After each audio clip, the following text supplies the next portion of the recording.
Before you scroll away, hear this. Some people are born with a silver spoon, and some are born with nothing but hunger, pain, and a dream so small that even the world laughs at it. But every once in a while, life creates a story so impossible that it sounds like a lie until you hear every heartbreaking step. This is not just a story about money. This is a story about the boy who had no home, no shoes, no father to protect him, no mother to guide him every single day, and no one to believe in him. He began his life on broken streets where people looked at him like he was invisible, like he was less than human, like his future had already been written in dust. Yet from that same dust he rose. From a street beggar to a millionaire, this is the unbelievable journey of a boy who never gave up. On a cold morning in a crowded city where horns screamed, vendors shouted, and life never seemed to stop for anyone, a small boy sat near the side of a busy road with a torn shirt, bare feet, and eyes that looked much older than his age. His name was Ayaan. He could not have been more than 8 or 9, but the world had already forced him to grow up too fast. While other children were worrying about school bags, crayons, lunch boxes, and playground games, Ayaan was worrying about whether he would eat that day or sleep with an empty stomach again. He had learned the sound of pity, the sound of rejection, and the sound of silence when people chose not to see him. He extended his tiny hand to strangers, not because he liked begging, but because hunger does not care about pride. Hunger does not care about dignity. Hunger only asks one question: survive or fall. Every morning he would walk through the same streets where office workers rushed past him, where school children in clean uniforms stared at him for a second and then looked away, and where shopkeepers sometimes gave him leftover food, sometimes a coin, and sometimes a harsh word. Some days he got nothing. Some days he got enough to buy a piece of bread. Some nights he slept under a shop awning, hugging his knees to protect himself from the cold, listening to the city breathe around him like it was alive and cruel. But even in those darkest nights, Ayaan never stopped dreaming. He did not know how, and he did not know when, but he believed there had to be more than this. Somewhere beyond the noise, beyond the hunger, beyond the dirt, there had to be another life waiting for him. When he was 6, his father had disappeared after a long struggle with debt and disappointment. Some said he left to find work and never came back. Others said he simply could not carry the weight of poverty anymore. Ayaan never truly understood the adult reasons, only the child-sized wound they left behind. A year later, his mother fell sick. She tried everything to keep him safe, working small jobs, washing dishes, cleaning floors, carrying water, but illness is a thief that does not knock before entering. She passed away when he was still very young, and after that, life became a long hallway of uncertainty. He stayed with an aunt for some months, but there was too much burden there already, too many mouths, too little food, and too many excuses. Eventually, he ended up on the streets, and the streets became his school. He learned quickly. He learned which traffic light stayed red long enough for a beggar to collect a few coins. He learned which bakery threw out stale bread before sunset. He learned which people would give him a kind smile and which would shoo him away without even making eye contact.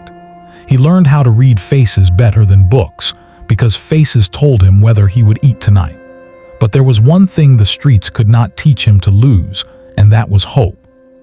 Hope stayed hidden inside him like a tiny flame refusing to die, even when everything around it was trying to blow it out. One day, as he sat near a bus stop, an old man noticed him. The man was a retired schoolteacher named Mr. Karim, with silver hair, a worn coat, and eyes that had seen too much of life to be fooled by appearances. Ayaan was asking for small change when Mr. Karim looked at him more carefully than anyone had in a long time. He did not just see a beggar.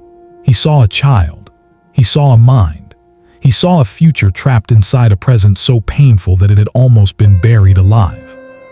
Instead of dropping a coin and walking away, Mr. Karim asked him a question no one had ever asked him before. "What is your name?" Ayaan froze. People usually asked him to move or how much he wanted or whether he was hungry. Nobody asked his name. It sounded strange to him, almost unfamiliar. He whispered it. Ayaan. Mr. Karim nodded and smiled gently. Do you know how to read? Ayaan looked down. No, sir. Do you want to learn? The boy stared at him like the man had spoken in a language from another planet. Learn? At a school, him, a beggar boy with dirty feet and torn clothes. The idea felt impossible, but the kindness in the old man's eyes was real, very real. For the first time in years, Ayaan felt something stir inside him that was stronger than hunger. It was curiosity. It was possibility. It was the dangerous beginning of belief. Mr. Karim began meeting him every few days. Sometimes he brought food. Sometimes he brought used notebooks. Sometimes he brought old pencils and taught him letters right there on the sidewalk, using the back of a cardboard box as a desk. Ayaan struggled at first. His hands shook. He mixed up letters. He could not focus for long because his stomach would growl and his head would ache. But he came back every single time. He came back because Mr. Karim never mocked him. He came back because learning made him feel like he was climbing out of a hole one letter at a time. And above all, he came back because he had begun to understand that he was not stupid. He was simply denied the chance to grow. The city continued to move around him, but Ayaan was changing. Slowly, painfully, quietly, he was changing. He started recognizing words on signboards. He learned numbers. He learned how to write his own name. The first time he wrote Ayaan with his own hand, he held the paper like it was a treasure. It was a tiny victory, but to him it felt larger than a kingdom. Mr. Karim told him something he never forgot. He said, Ayaan, poverty is not your identity. Circumstances are not your destiny, but your discipline will become your future. Those words entered his heart like a seed. From that day forward, Ayaan became obsessed with learning. After spending the day on the streets, he would sit near a light pole at night with the old notebooks and practice letters over and over. When he made mistakes, he erased them and wrote again. When he could not read a sentence, he tried again. When his eyes grew tired, he rubbed them and continued. He was not just learning to read and write. He was learning how to fight back against the life that had tried to erase him. Years passed. Ayaan grew taller, leaner, stronger. He was still poor, still struggling, still living close to the edge, but something inside him had become unbreakable. Mr. Karim introduced him to a local charity school that allowed children from poor families to study for very little money. Ayaan was too old for his grade, too behind for his age, too embarrassed by his clothes, but he walked into that school with his head held high because he understood one truth now. Shame belongs to those who choose to stay down, not those who rise. The first few months were brutal. The other children laughed at his accent, his worn shoes, the way he sometimes hesitated before answering. He was older than many of them, yet he knew less. Teachers noticed that he was behind in several subjects, but they also noticed something else. He was hungry not just for food, but for knowledge. He stayed after class. He asked questions. He borrowed books. He wrote until his fingers cramped. He memorized lessons by candlelight. While other boys played after school, Ayaan studied. When there was no lamp, he sat near shop windows. When there was no proper notebook, he wrote on scraps.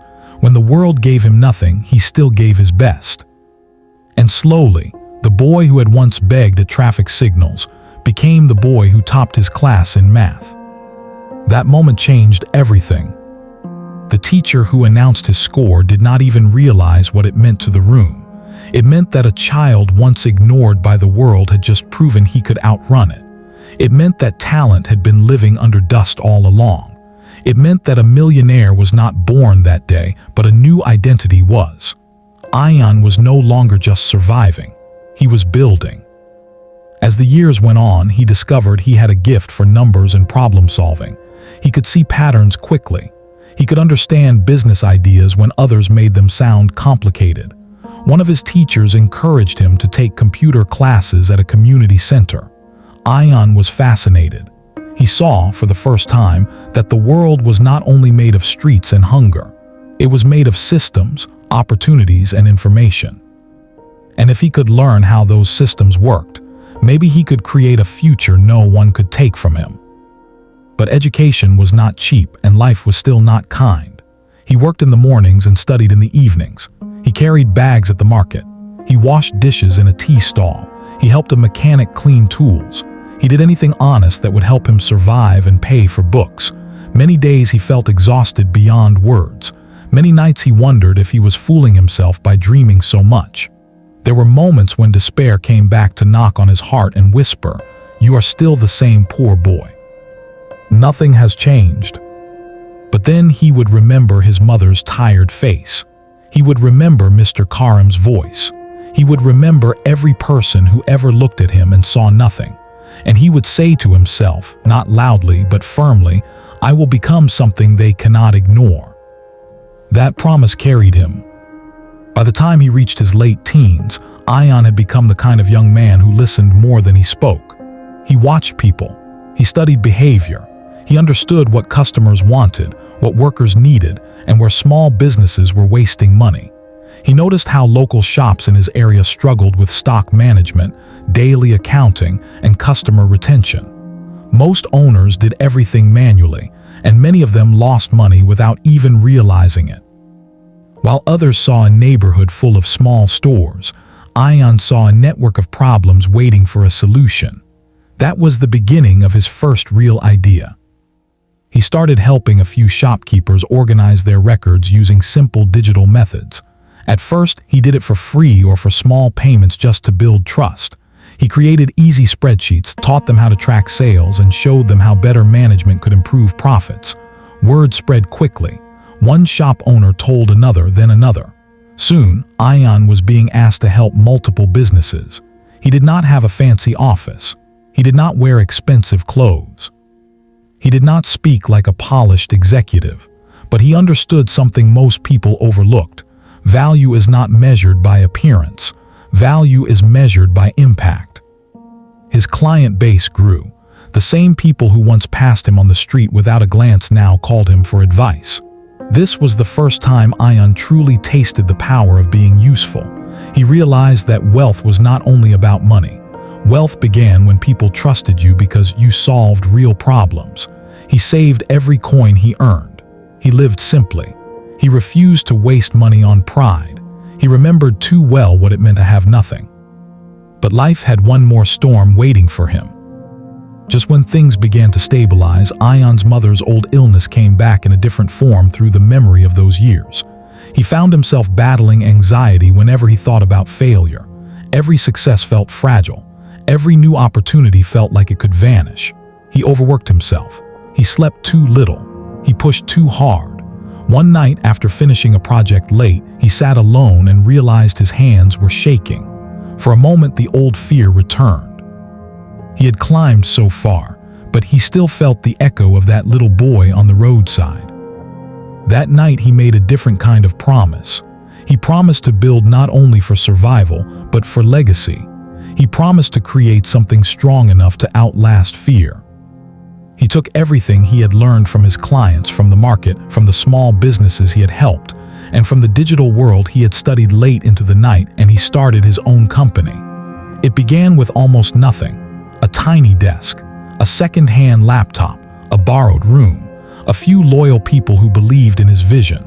There was no luxury, no investor parade, no big announcement, just work, endless work.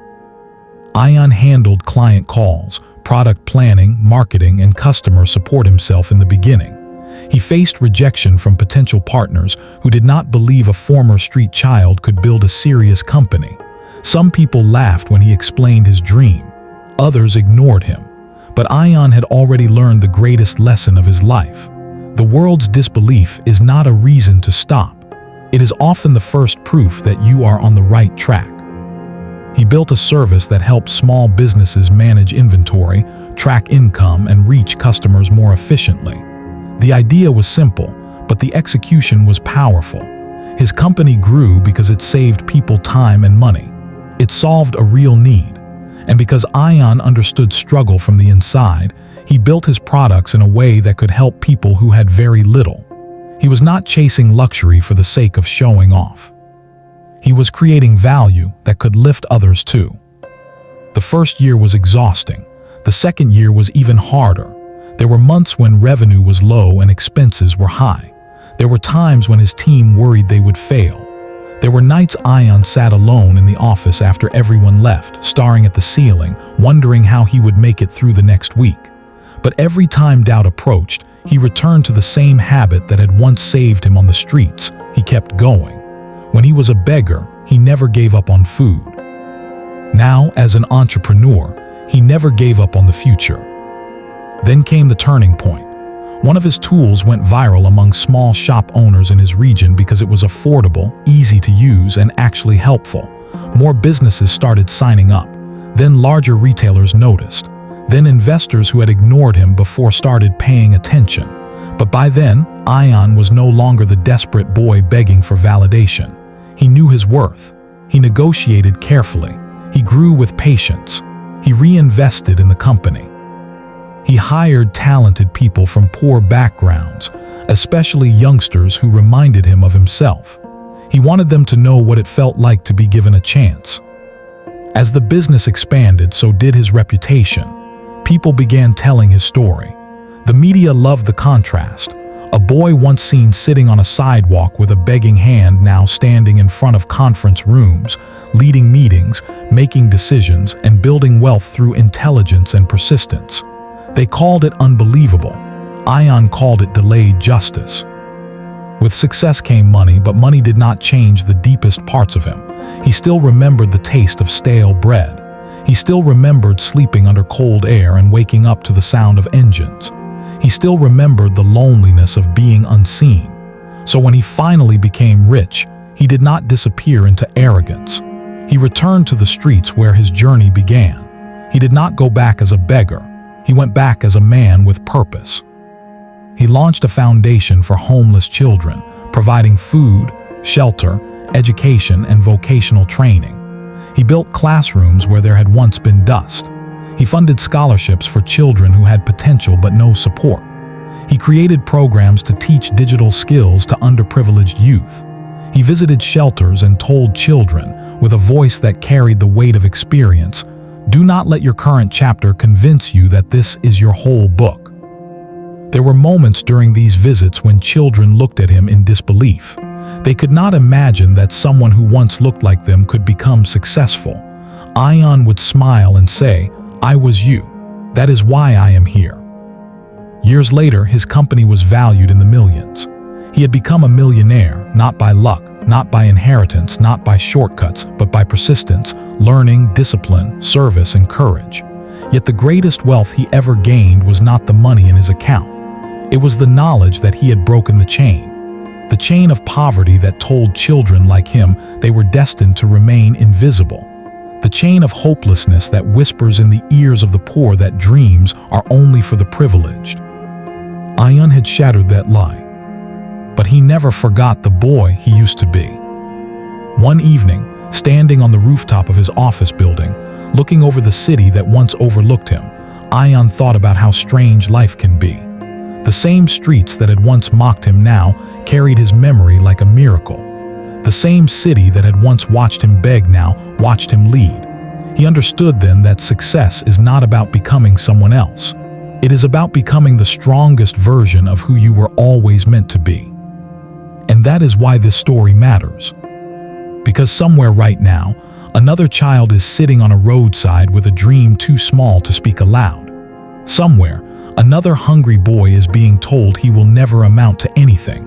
Somewhere, another girl is being ignored because the world thinks poverty is a permanent label. This story says otherwise. This story says beginnings do not decide endings. This story says a broken start does not mean a broken future. This story says the difference between defeat and destiny is often one word: continue. So yes, like this story if it touched your heart, comment your thoughts, share it with someone who needs hope today, and subscribe for more powerful stories like this because every single one of us needs reminders that miracles are often built one painful step at a time. Ayaan's journey was not magic. It was endurance. It was faith. It was the refusal to surrender when life offered every reason to quit. He proved that even if the world gives you nothing, you can still become something. You can still rise. You can still win. And the moral of the story is simple but powerful. Never judge your future by your present circumstances, because with patience, education, courage, and relentless hard work, even the poorest beginning can lead to the richest ending.